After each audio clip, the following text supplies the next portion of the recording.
তো যাই হোক, একটি উর্দু কাসিদা পরিবেশন করলাম। তো এবারে একটি হামদে বাড়ি তালা পরিবেশন করছি, কবিতার ছন্দের মাধ্যমে লিখছে, শুনবেন।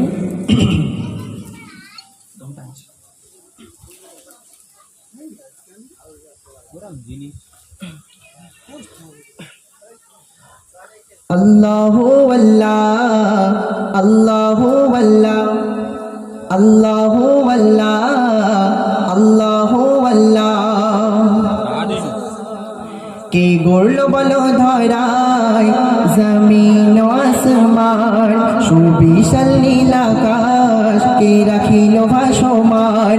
কে গড়ল বলো ধরায় জমিন আসমান, সুবিশাল নীল আকাশ কে রাখিল ভাসমান। সে যে আমার মালিক, সবার মালিক, আমার মালিক সব